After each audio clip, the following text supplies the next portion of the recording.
क्यों दिया माता सीता ने गाय, कौवा, तुलसी, ब्राह्मण और फल्गु नदी को एक भयानक श्राप?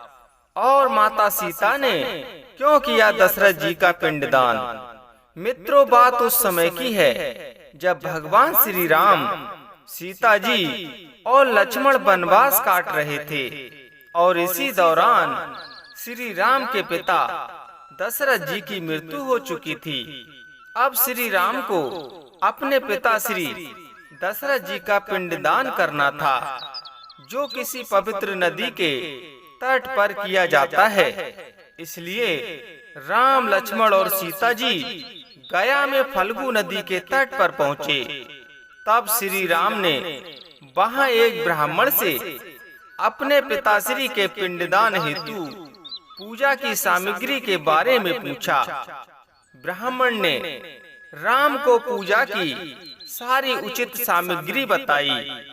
तब राम ने अपने छोटे भाई लक्ष्मण को वह सामग्री लाने हेतु पास के गांव में भेजा। लेकिन काफी समय बीत जाने के बाद भी जब लक्ष्मण सामग्री लेकर नहीं लौटे, तब श्री राम ने खुद ही जाकर लक्ष्मण की खैर खबर लेने का निर्णय लिया। उधर पंडित जी भी श्री राम को पूजा का शुभ समय का ध्यान दिलाते हुए जल्दी से जल्दी सारी तैयारी पूरी करने की बात कह रहे थे। इसलिए श्री राम तत्काल ही लक्ष्मण की खोज में निकल पड़े। इधर जैसे जैसे समय बीतता जा रहा था, सीता जी की चिंता भी बढ़ रही थी, क्योंकि पूजा का शुभ समय बीता जा रहा था, पर राम और लक्ष्मण अब तक नहीं लौटे थे। अतः शुभ मुहूर्त का ध्यान रखते हुए सीता जी ने ये निर्णय लिया कि अभी उनके पास जो भी पूजा सामग्री उपलब्ध है, उसी से ही समय रहते पूजा का कार्य पूरा करेंगी। तब देवी सीता ने पंडित जी से कहा, हे ब्राह्मण देव, स्वामी राम और लक्ष्मण भैया को लौटने में देरी हो रही है और शुभ समय बीता जा रहा है, इसलिए वे पूजा आरंभ करें। शायद तब तक वे दोनों आ जाएं, और ऐसा नहीं हुआ तो वे अकेले ही वह पूजा समाप्त कर लेंगी। इस प्रकार देवी सीता ने शुभ समय रहते विधि पूर्वक पूजा करने के पश्चात पिंडदान किया। अब जैसे ही प्रार्थना करने के लिए देवी सीता ने हाथ जोड़कर अपनी आंखें बंद की, वैसे ही उन्हें एक दिव्य स्वर सुनाई दिया कि उनकी पूजा अच्छे से संपूर्ण हुई और स्वीकार भी हो गई। ये सुनकर देवी सीता को बहुत प्रसन्नता हुई और साथ ही उन्हें इस बात की भी शांति मिली कि उनकी पूजा सफल हुई और राजा दशरथ ने स्वीकार कर ली। पर देवी सीता को इस बात का भी पूरा संदेह था कि राम शायद पूजा की सफल बात को नहीं मानेंगे, क्योंकि पिता का पिंडदान सिर्फ बेटे ही करते हैं। तब देवी सीता ने फल्गु नदी, गाय, बट वृक्ष, कौवा, तुलसी और उस ब्राह्मण को पूजा वाली बात का साक्षी बनने को कहा, और उन सभी ने उनकी बात भी मान ली।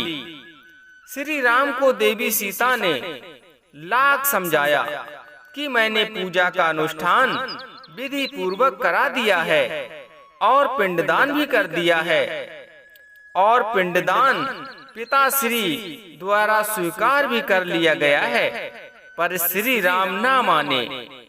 तब देवी सीता ने सभी साक्षियों से अनुरोध किया कि वे श्री राम को सारी सच्चाई बता दें, परंतु श्री राम को गुस्से में देखकर किसी ने सत्य कहने की हिम्मत नहीं की।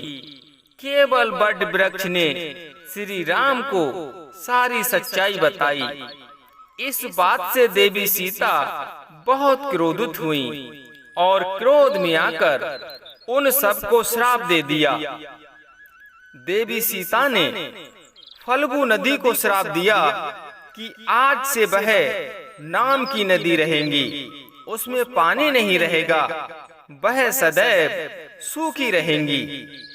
देवी सीता ने गाय को श्राप दिया कि उसके पूरे शरीर की पूजा नहीं की जाएगी, सिर्फ आधे शरीर की ही पूजा की जाएगी और यहाँ वहाँ देवी सीता ने पंडित जी को भी दान दक्षिणा से कभी संतुष्ट न होने का श्राप दे दिया, जिससे आज तक ब्राह्मण जाति दान दक्षिणा पाकर भी संतुष्ट नहीं होते हैं। अब देवी सीता ने तुलसी जी को ये श्राप दिया कि वे गया की मिट्टी में कभी नहीं उगेंगी, और कौवे को देवी सीता ने लड़ झगड़ कर खाने का श्राप दिया, और वहीं बट वृक्ष को देवी सीता ने आशीर्वाद दिया कि पिंडदान में बट वृक्ष की उपस्थिति जरूरी होगी। साथ ही साथ ये भी वरदान दिया कि बट वृक्ष की आयु अधिक वर्षों तक रहेगी और दूसरों को घनी छाया प्रदान करेगी। और ये भी वरदान दिया कि पतिव्रता स्त्रियां इस बट वृक्ष की पूजा करके अपने पति की लंबी उम्र की कामना कर सकेंगी।